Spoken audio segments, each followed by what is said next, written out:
Mother Nature, Mother Nature, she's gonna get you.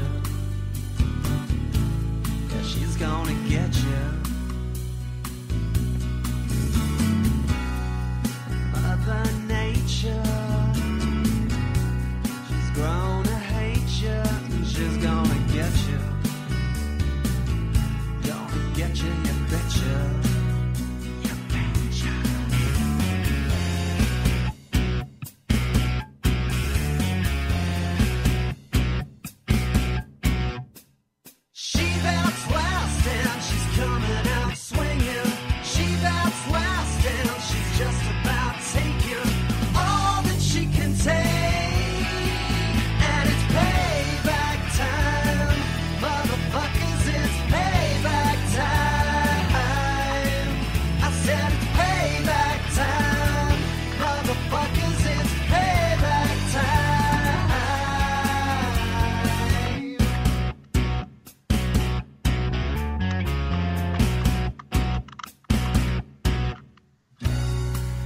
Every year of my life, that's almost 52 years so far, the world has become a worse and worse place.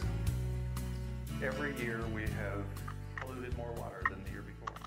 Today's guest on NBL is US environmental law expert and activist William Bibb. US listeners are invited on 8888-74888. Bill, welcome to the show. Can you hear me? Yeah, hi, Kevin. How you doing? Hi, mate. It's an honor to have you on the show. Could you please give us a roundup of your legal and environmental journey before and after you studied environmental law in 1976? Oh, okay. Well, I've been an activist in environmental causes for about 45 years here in California. Currently, I'm president of a nonprofit corporation, and we act as a plaintiff or a petitioner in California Environmental Quality Act cases.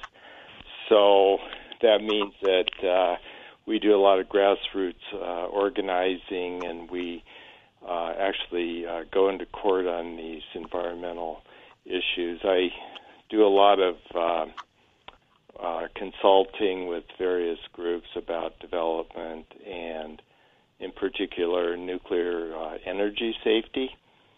But as you know, I'm also involved in the climate change issues. And as a hobby, I do a lot of wildlife photography, and I blog, and I sit on numerous steering committees for environmental groups. Can you, you and I have both been following the triple meltdown at Fukushima Daiichi. Can you tell me what you know about the songs mess at San Onofre and your dad's involvement in opposing above-ground nuclear testing in Nevada? And then when you're ready, you just go on with your whatever you wanted to discuss. Oh, okay. Well, I kind of got into environmental issues by being born in Nevada back in 1948, and by the 50s, there was a lot of above-ground testing. And my father was a gynecologist who happened to live in Nevada at that time. And he knew about the ill effects of ionizing radiation, so he ended up opposing the above-ground testing. And so I kind of got, by the time I was 5 years old, he was really, he saw the potential effects on, human reproduction. And so as I learned about various sciences in my education, I was doing some paleoclimatology in terms of fossil expeditions, and I became aware that the climate would change. And then with the work of Charles Keeling and others, going all the way back to Humboldt, actually, it became obvious that the amount of CO2 in the atmosphere was one of the main drivers of climate change. And then it became evident that the automobile was causing a huge amount of that, but we had all the fossil fuels, etc. So I kind of came across my environmental interest legitimately, shall we say, and I became aware at a very young age that the activities of mankind were eventually going to intrude on the habitat necessary for life on this planet, and that's where we're at now. But I could give you a little background sketch about how the U.S. protects the environment, and probably have to start with Richard Nixon. Is that okay with you? Absolutely. Rock on. Okay. All righty. Well, let's go back about 50 years. I was living in Whittier, California, so I actually knew Richard Nixon and his family. And Nixon had some good points, and he united with Democratic Congress to pass laws that altered everybody's experience of almost everybody living here in the United States was affected by these laws. And there was kind of a flurry of legislation through the Congress, and they set up a number of administrative agencies, and they had really large goals, and they sought to restrict toxic air pollution nationwide and to clean up hundreds of streams and rivers and erect a permanent federally empowered environmental protection agency. So that was really a big thing, as we all know now, as they're trying to turn the clock back on this. So these agencies actually work to some extent. You know, they have flaws, etc. But what happens with an agency, and you have to understand a little bit about agency law, is that they set up various priorities, and they know that these rules, these regulations have the force and effect of law, but they're not passed by the Congress. They're actually promulgated by the agencies. And these rules do cost businessmen less money in the long run to implement than it would be if they just allowed human nature to take over. So an example of that would be the BP oil spill. Had they just enforced a few more of their laws or their regulations, it would have been cheaper in the long run. And what happens is that the EPA employees consult with the science about air and water pollution. They formulate rules to protect the public from the dangers, and they turn them into law. So the American public benefits from this process and the research, and that's kind of what it's all about. And it has worked. It slowed down the effects of the population growth and the effects of industrial society, at least until recently. But the flaw in the system, or one of the flaws in the system, is that a very conservative regime can come into power in the United States, and the Trump administration has indicated by its proposed budget and through its choice of appointees that it's not going to allow the EPA to function like it used to. So its proposed budget cuts billions from the agency's budget, and it rescinds years of the Obama-era regulatory work. And the same thing happened under George W. Bush, but not to this extreme. So we probably have the most hostile president ever to the EPA as an agency, and Ronald Reagan tried to pull the same thing, but he didn't enjoy the benefit of a Republican Congress like Trump did. So this is what scares a lot of Americans, and they've cut billions out of the budgets of all the different environmental agencies. And so how this all happens is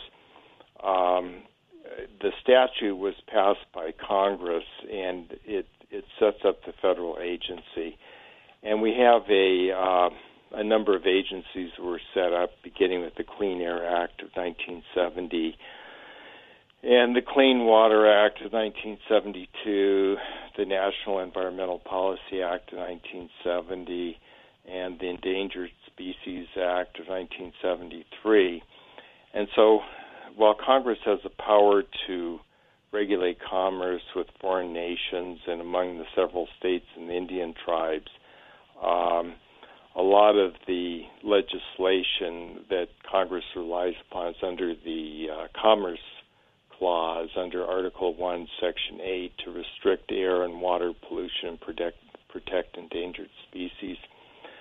But it is a congressional power that's actually been delegated to administrative agencies. So with the Steve Bannon group being funded by the Koch brothers and their think tanks, it was the evil genius of Steve Bannon that told Trump that all he had to do was to weigh the economic issues more in these agencies and reduce the protection to the environment, and he could elevate the highest priority as the economy and then rewrite all the rules under these agencies that have been set up. So that's kind of the background, and that's where we're at now. So it's very discouraging after all these years to, have the government agencies being censored and backed off, and people being fired from these agencies, and science being kind of, well, I don't know what you call it, denied, I guess, denial of science. And so what we have to do is we have to kind of understand the forces that are conspiring to stop the actions of these agencies and to mitigate the impacts, and how that's going to affect, in particular, global carbon pollution, which is the primary factor in climate change. So we want to know who did it and how, and we have one of Trump's first casualties was the Paris Climate Accords or agreements, and that was that had the force of a treaty, or it would have had the force of an international treaty. You have the agencies such as the EPA, Department of the Interior, etc., and he's packed those with people that are kind of useful idiots. They just do whatever the fossil fuel industries and the chemical manufacturers dictate.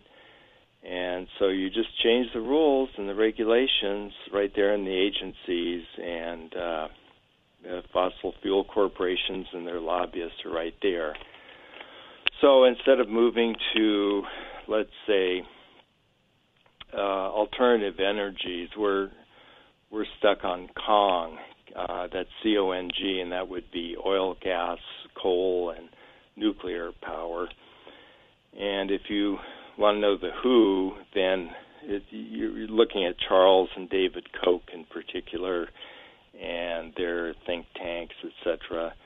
And, of course, we have our Secretary of State and former CEO of there?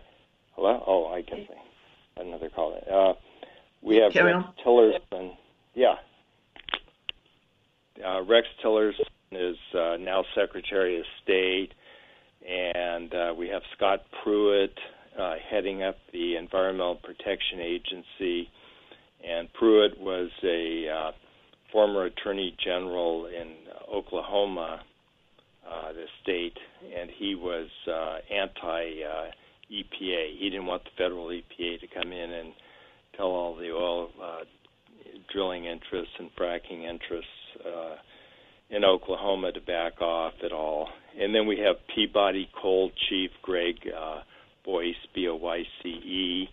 He's another big player. And then we have the Oklahoma fracking king, who's Harold Hamm, H-A-M-M.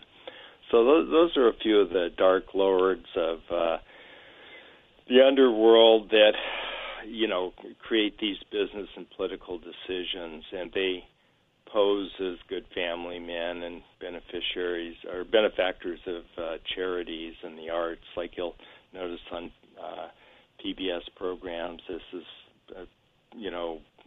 funded by the Koch family, etc. And they all pass themselves off as upstanding pillars of the community. But in reality, these men are enemies of life on Earth, and they're really representatives of an entrenched evil that's pushed us past the point of no return. So that's kind of where we stand. And they think of themselves as a generation of, great wealth creators, and they talk about economic progress. But these energy policies, pushed by the energy moguls, are really crimes. They're heating up the planet, and they just have colossal fortunes. The Koch brothers are individually worth about $45 billion apiece. So together, they're almost $100 billion right there, and they push all the Tea Party agenda. And as we've seen here in California, we have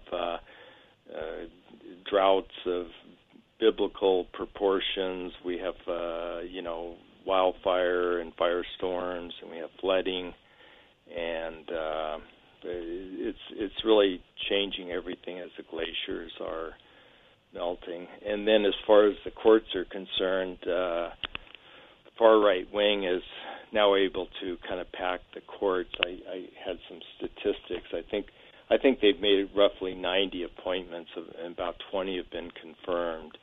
And as you see, these appointments are for life on the Supreme Court and on the Federal Court of Appeals and the federal trial level.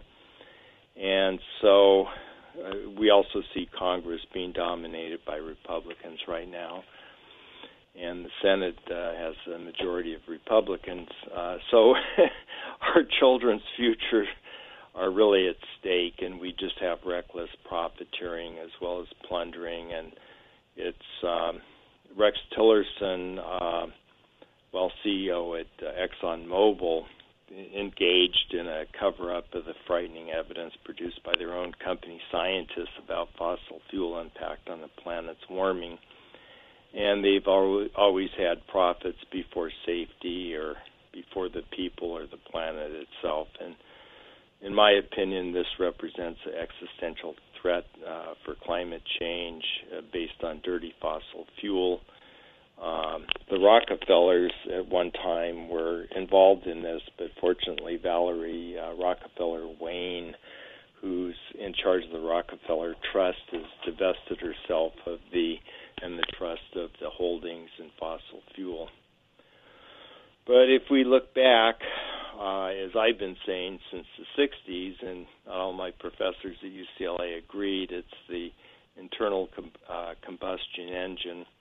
When Henry Ford was around, he was able to drop the price of the Model T Ford 62%.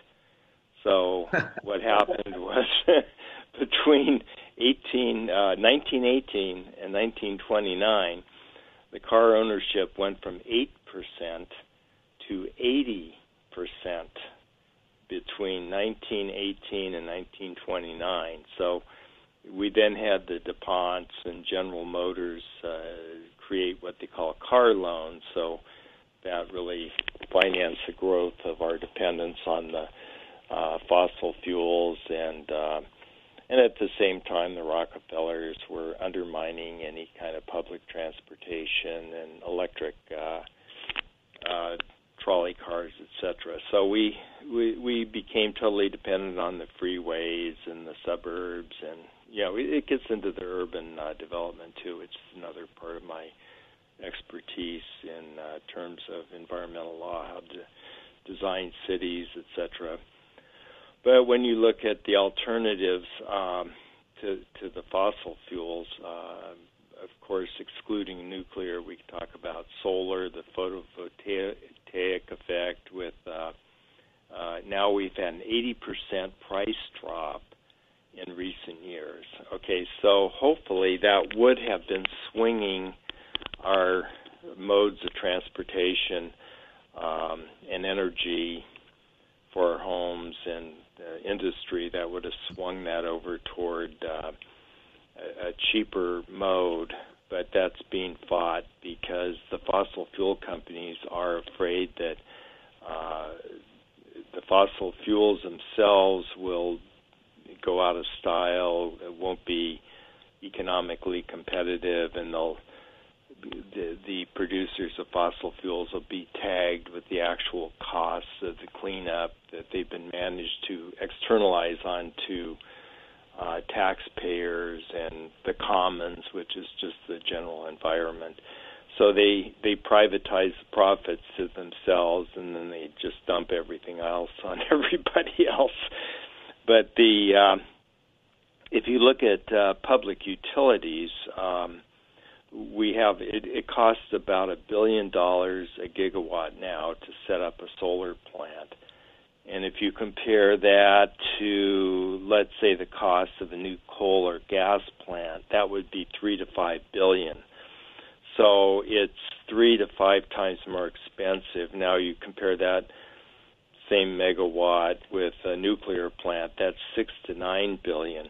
Well, here's the kicker, because wind and solar are not only the cheapest and the safest, but when you look at the back-end costs, there's no fuel cost. So once you set up solar, you're just converting the photons into electricity, and you have to still build some infrastructure to harvest and distribute the photon power, but it's a free fuel forever source. And then you get into your electric vehicles, and this is what the fight is. This is what Trump and his minions and his backers represent. These are people who stand to lose, hundreds of billions of dollars, trillions of dollars, if they can't keep us locked onto using fossil fuels. It's kind of like being in the deep end of the pool.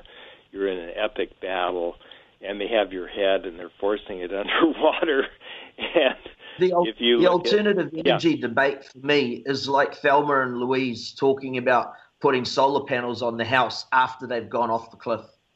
Yeah, and if you look at the petrodollar itself, and it's so named, that's based on control of the oil in worldwide, and so that brings us war and conquest.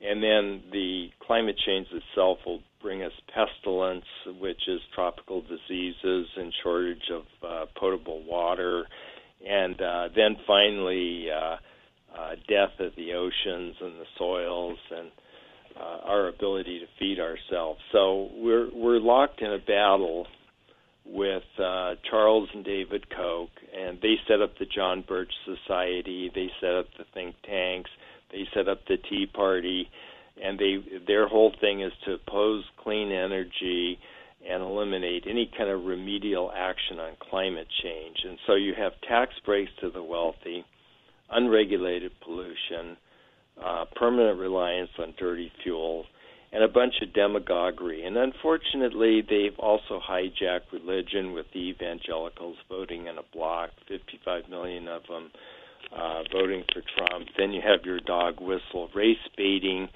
and this is all under the guise of patriotism, make America great again. So it's very, very unfortunate that the Tea Party has been able to take over the U.S. Congress and block the Obama agenda. And Obama's agenda, as you and I have discussed, was not perfect, but it's a lot better than what we're seeing now. And so if you look at the state legislatures, how they redraw the districts so that they can perpetuate this, we have the voter suppression, gerrymandering, which is redrawing of boundaries, voter ID laws, the allegations of voter fraud, which are false, and the purging of voter rolls, and that's kind of the new Jim Crow law. So the the Koch brothers have put their own people in power there, and they're in the process of populating the agencies with their own people, and then dismantling the regulations in the agencies themselves. And we see this in the energy, at the Interior, Department of the Interior, and the EPA. So that's basically the politics. It reminds me of a famous quote from the social critic and comedian George Carlin when he described the United States as being an oil company with an army. Yeah, right. Well, it's so basic that we start with our economic system, and if that is based on, let's say, the petrodollar system, then what happens? We have wars like the Iraq War, and we have if there's a country that won't give up their oil, like Iran or Venezuela, we're on the warpath against those people. So Petrodollar is a very prescient one as we speak. China and Russia and some of the other larger oil exporting nations are talking about trading in oil in the yuan or the ruble or something else. And US dollar hegemony is fundamental to propping up the Ponzi scheme that is the US economy. So whilst I really like the idea and I admire those nations for trading in something other than in the greenback, I can't help but think it'll lead to war, because that's exactly what happened to Muammar Gaddafi in Libya. He started talking about trading oil in another country, and Hillary Clinton had him impaled on a bayonet. Yeah, that's right. And a lot of it, if you go back far enough, the Middle Eastern countries, a lot of them, the rhetoric back there was self-determination as to the form of government. But if you take somebody like, let's say, Nasser in Egypt, the first elected, I think in Iran they had Mossadegh, who was the first democratically elected leader in 4,000 years, in Iran. And he was taken out in 1953 by the CIA and British Petroleum and the Brits, and they basically want to get their hands on the oil. And while we were the same with Egypt, any of the nationalists, the people that said, "Look, I want to run Egypt for Egyptians," well, that was not too popular, So what they did is they could tolerate even Islamist governments, but they could not tolerate a democratic government throughout the Middle East. That's what's happened. So, the politics of all that, and the Nixon-Kissinger plan to abandon the gold window and, do all that, and then in favor of the OPEC cartel, and how they set up the world is anything but democratic. I mean, it's really a shame. It guarantees that we're going to have climate change. It guarantees we're going to have war. Who would go to war over solar energy? Who would go to war over wind power? So I was initially interested in environmental law and to protect the commons, and that was a concept that goes all the way back to common law. What is the commons? And the commons is that the oceans, the air, the sky, etc. And if you look at rational choice theory, you have human nature, but you have your various ways of regulating the quality of the air and the water and the land. And so you have to balance on some level the interests of people exploiting resources out of the environment and preserving the habitat for coming generations. And that's really what we're not doing. And so we've just had these people that, let's say ExxonMobil makes $10 billion a quarter. Boeing the stock is quadrupled in 2 years, So everybody is on this big roll, and they're all making a lot of money in it. And, it goes back to a lot of stuff we've had before. We've dealt with in the asbestos litigation, the tobacco litigation, And at some point, if the legislature won't do anything, if the Congress won't do anything, if the president won't do anything, and the agencies are being dismantled, then that leaves the courts. And you see the so-called children's lawsuit. And because the EPA, the Supreme Court held that the EPA had the exclusive jurisdiction to regulate CO2. And the problem with that is it divested the state courts from their power to award damages for nuisance.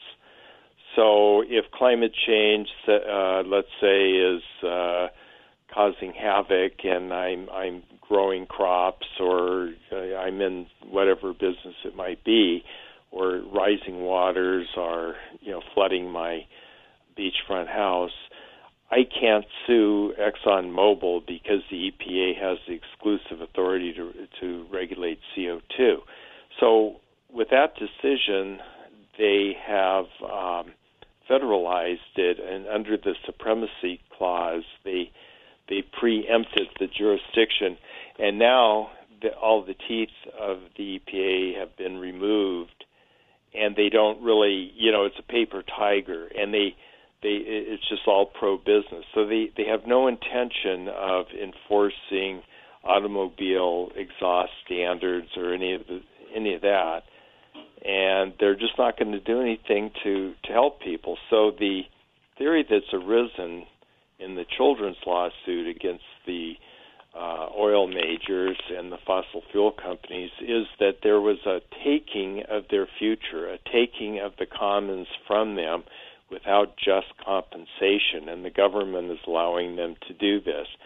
And so these children are saying, look, you're taking our future from us. And when you really think about it, the Republican Party stands for law and order and family values, etc. But they, with their denial of this problem, which I think is just intentional, they're taking the future of the children, and the children want just compensation. So we always have to get back in products liability to shift losses back to those that caused them.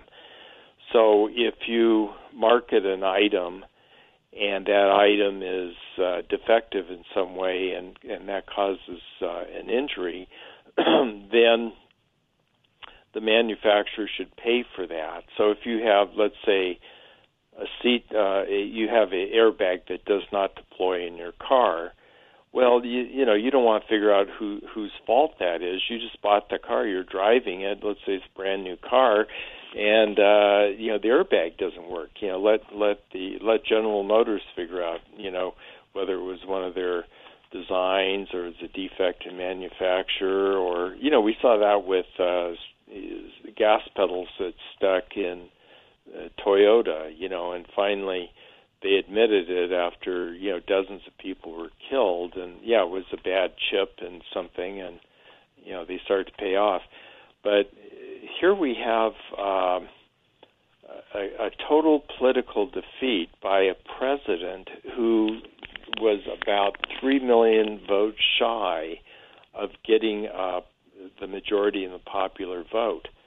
So this is very, very disturbing to me.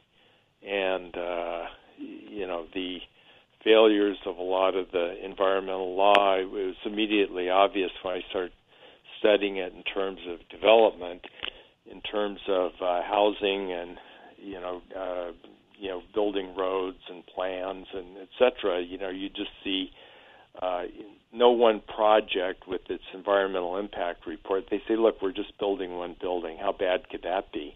But when you build hundreds of thousands of buildings, the cumulative impact is enormous. And that was one shortcoming of environmental law. But by setting up these agencies and Congress having delegated its power to the agencies, some guy could just step in, and who knows, maybe he's not even a legitimate president. He attacked Obama for being a birther, but he's getting attacked back, saying the only person that really put him in office besides Charles and David Koch was Vladimir Putin. And if you look at Rex Tillerson, I mean, he's been awarded the highest awards in Russia. He's a dignitary. I mean, this is our Secretary of State. Now, I'm not saying we should have a nuclear war with Russia. I've always been against that. Okay, and I think we should have better relations, but it shouldn't be undisclosed. Electoral connections. It shouldn't be undisclosed financial gambits. Like ExxonMobil holds leases on oil fields in Russia, and the amount of cash that could be produced out of that is $9 trillion. Okay, so to me, it's so obvious when politicians get together, and these are all billionaire types, and they have connections like that with a foreign power. Well, sure. I mean, Putin wants to get out of the climate change regulations. He wants to get out of the Paris agreements. He doesn't want to have nuclear safety. He doesn't want to have any of that because the man is now worth $200 billion himself. He's thought to be the world's richest man. So, I'd like to, see more of an integration of Europe and Russia and the United States, because I've been through the Cold War and I know that we all have to get along on this planet. But I don't think it should be a petro state that where we're fracking and we're doing all these things. And just for an example, they have these wells that they inject waste in, and they have maybe 5 different levels of how toxic it is. And people can just take nuclear waste and they can inject it down into earth a mile or so. And we when's that going to get into the aquifers, right? When's that going to contaminate the water supply for the future? And why do we have to be injecting nuclear waste anywhere? We shouldn't even be producing that. And the same thing is true of the fossil fuels, and we shouldn't be burning those. We never should have. And we really should make a switch to alternative energy. We should have done that, 25, 30 years ago. It's all about business as you'd usual. like to... When I hear people talking about Russia interfering in the elections in the United States, it cracks me up, because no country on the history of our planet has interfered in more national government elections than the United States. In your discussion earlier, you talked about these people seeming to have no regard whatsoever for their children's futures. I think there's a very good reason for that. That's because their children don't have a future. On the 27th of October last year, the Independent published an article, and then bear in mind, the Independent is a very, very conservative organization.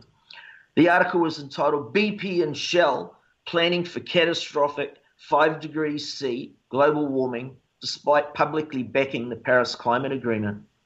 5 degrees C is an extinction event. I don't know how BP and Shell are planning for the extinction event, except to keep the business going as long as possible.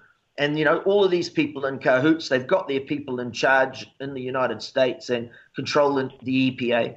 All we're looking at now is the same old shit until the biosphere unravels completely. Yeah, I think we're going to be operating here in the United States, completely uncorked. There'll be just everything will be dumped in streams and rivers like it was 50 years ago. We'll have any kind of pollution being spewed all over the place. And it's kind of interesting to talk to my brother who worked for the Alabama EPA, and they have a lot of super sites down there that are just super toxic. And because of lax regulation, that became the most polluted place on the planet. It was in Alabama, so they started to try to clean it up. And he worked there. He used to work for Schlumberger and Mobil for a period of time too. He was a physicist and he worked in oil exploration, but he finished his career and retired out of the state EPA. And down there's a lot of social pressure to look the other way and be a good old boy. And so he describes how if he issued a citation to somebody, then he'd get frowns, he'd go to church, or he'd, go to the supermarket, and everybody would really be down on him as this is the man that, put the whole town out of business and nobody has any jobs, So the mantra of jobs, this is all short-sighted stuff. Now, you brought up an interesting issue. What if it is too late on this planet? What if it can't be slowed down? And I think that's kind of an argument that for if it's too late, we might as well enjoy ourselves now and use up all the energy haphazardly and stick to what the infrastructure is, which is oil, and not go through any painful changes. So, and that might be the case. I don't think anybody really knows how quickly this biosphere can degrade, but I think that humans are more vulnerable on this planet than they realize, and they may find themselves, as you say, certainly if it gets even 5 degrees Fahrenheit hotter, I really don't see civilization as being able to continue in its present form. And there's too many people, and that would just be a catastrophe. There wouldn't be enough potable water. I keep up with the climate change studies and the effects of climate on Earth and what it's going to do. And, like Southern California is a lot drier than it used to be, and we get wildfires and we get droughts. And I spend a lot of time at the beach, and always have. And the tide pools are virtually devoid of any kind of life as I knew it as a child. And I travel from the Mexican border, and I go up to Monterey, and I stop at the various beaches, and you don't see anything in the tide pools anymore. A little bit in Laguna, and by the time you get to Monterey, you start getting a little bit of life up there, but everything is gone. It's all viruses, heavy metals. Some people think radiation, but certainly the warm blob of water, viruses, and we've lost the sardines, we've lost the anchovies, we've lost the salmon. We don't have steelhead trout running up these rivers. Everything's just gone. The sea otters are acting strange, and you rarely see a sea anemone or a crab or anything. The starfish are all gone. When I was a kid, we had 3 types of abalones. It was just, you'd see barnacles and mussels growing everywhere, and there's just nothing anymore. And it's like being in a science fiction movie where you're the only one noticing. Like I go down to the beach and people say, "Oh, look, it's the tide pools," to their kid or something. It's like, and the kids just kind of like swear. That's an interesting observation, because I had some people staying on the island recently, and a gentleman came and borrowed some of my fishing rods and went fishing. And yesterday he came and brought them back, and he was talking to me about how abundant the life is in all the tide pools around my island. And you and I have talked about the tide pools collapsing in the United States.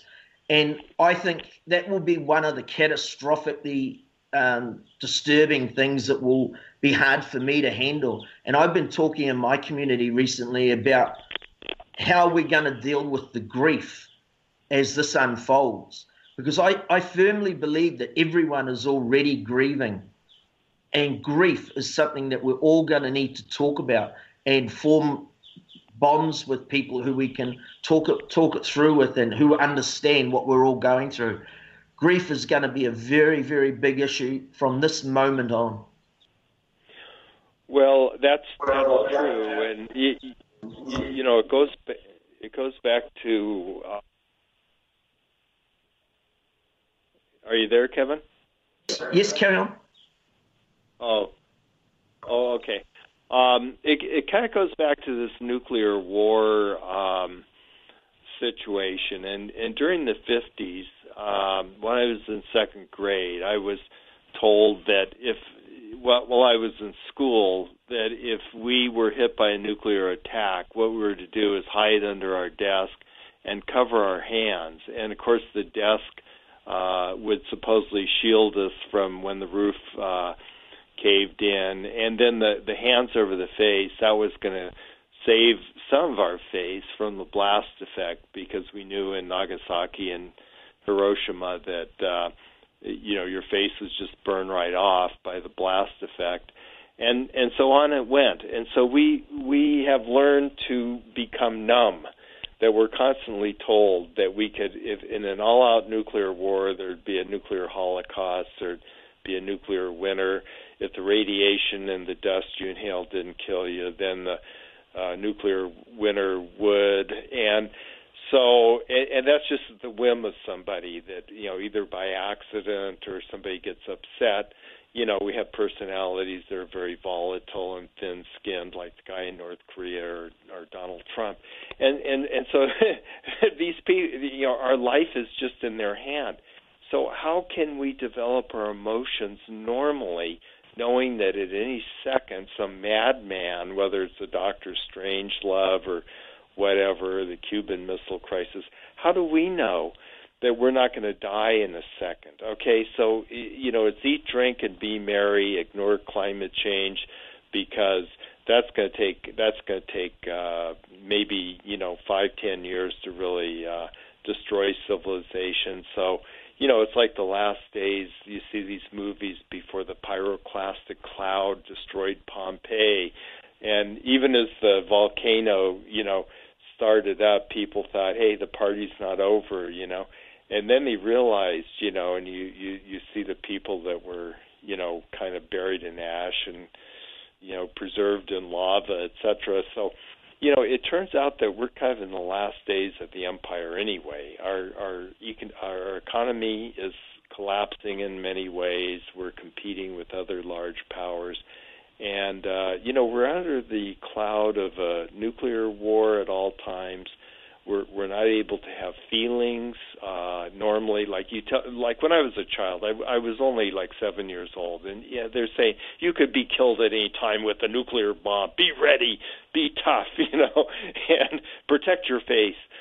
And and when you go through these traumas, these collective traumas that our civilization has created, climate change, people are numb to that. That's why they don't care. They go, yeah, well, we know we could go up in a nuclear holocaust. In fact, the odds are that we will. If you listen to Daniel Ellsberg, these people are completely crazy. He had the documents along with the Pentagon Papers. And, we live in a system where it's all about, don't let socialism and communism take your money.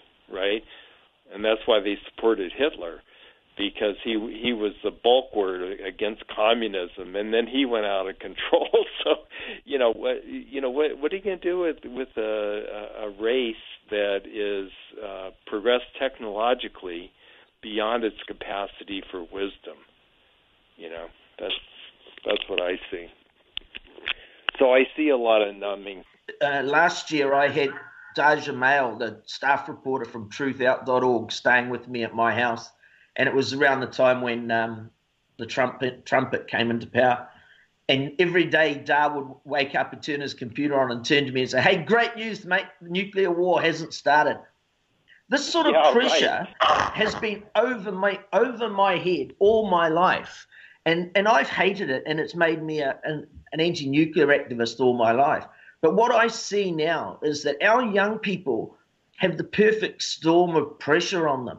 They have economic collapse where all the jobs have been exported from the Western countries to effectively slave societies. So there's hardly any job future for young people in these developed countries. Then they have the threat of nuclear war and war generally all around them. And now they have this existential crisis of climate change, which they know in their hearts is going to destroy their futures. This is an extraordinary amount of pressure on young people. And what really pisses me off about the big NGOs and the big green movements and the Greens in New Zealand is that everybody is saying to these young people, you're going to have to fix this fuck up. This situation is unfixable, and it is spiraling out of control exponentially, and we're dumping on young people that responsibility. And then when people like me talk about the fact that we're over the cliff, people say, oh, but you'll discourage people from doing anything. The reality is nothing that we can do now is going to even slow it down, let alone stop it. And to put all that pressure on young people, I believe, is cruel and immoral. Yeah, that's a lot of responsibility to put on their heads, because not only are they under the gun, so to speak, of being killed, and it wouldn't be rational. It would be the act of some, mad person that could just simply push a button, and then there's provocations, and there's brinkmanship, and there's weapons that we don't even know about.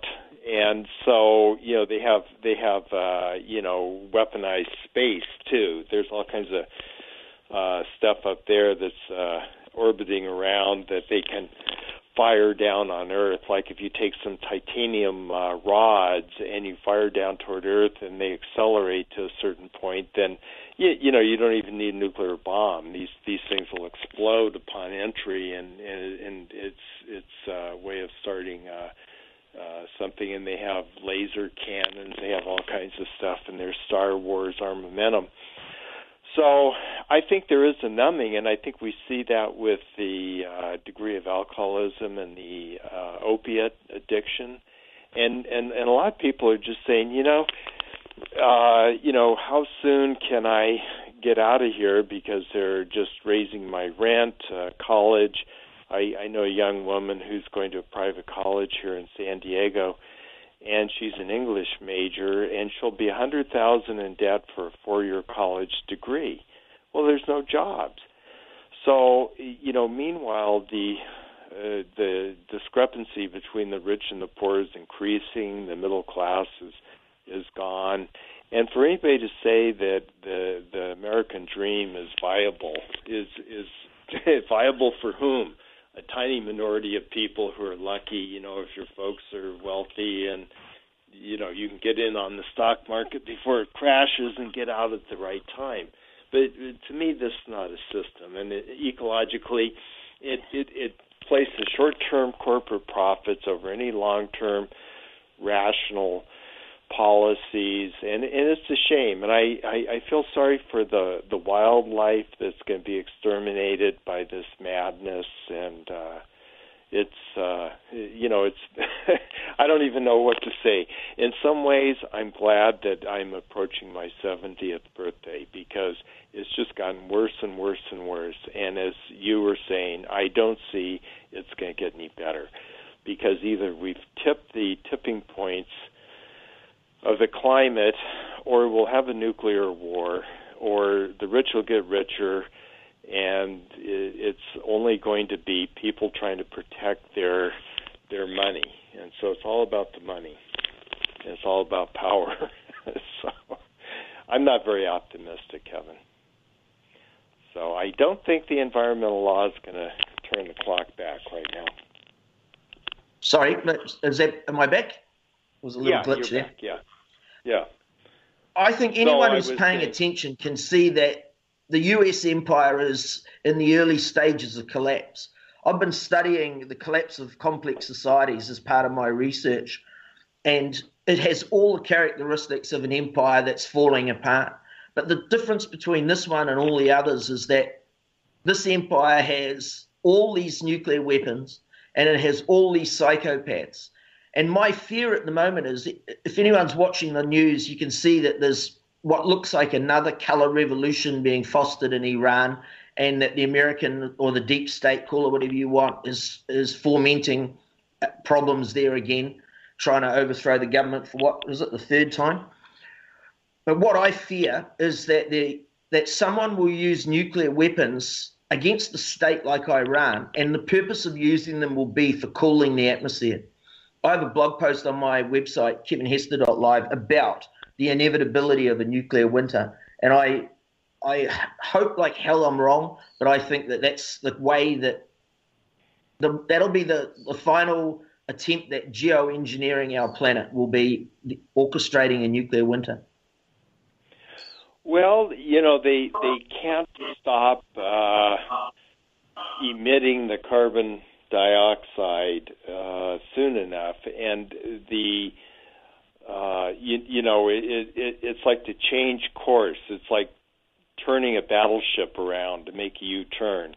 That happens very, very slowly. The inertia is so great, and then to go in the opposite direction. And then the persistence in the atmosphere of carbon dioxide for 1,000 years or more, and they haven't even put the brakes on, emitting the greenhouse gases, including the nitrous oxide that they don't even talk about, and they have the methane, and that's a whole nother aspect of it. So I think that if they can't stop emitting it in time, and they have no intentions of giving up the profits associated with the oil industry, then they would have to take some kind of efforts to block the incoming solar energy. And I think we've all heard this discussed. Paul Beckwith was talking about it as one of their potential plans of, blocking solar energy. And if they had an excuse, as you said, then they say, oh, well, we just had a war and it's going to be a little cold for a while, Yeah, it's all too convenient. Hey, we're getting to the wind-up stage now, Bill. I'd like to thank you very much for coming on the show, and maybe we'll get you back later on if industrial civilization holds together. Maybe later in the year we'll have another talk and see how things evolve between now and then. I'd like to thank Efrazen for his theme. Oh, absolutely, thanks. I'd like to thank Efrazen for his theme music, and Gary Null and the team at PRN for giving us this opportunity to talk about the issues that the corporate media lies about. They don't just ignore it, they lie. And final, I'd like to remind everyone that nature bats last. Thanks, Bill.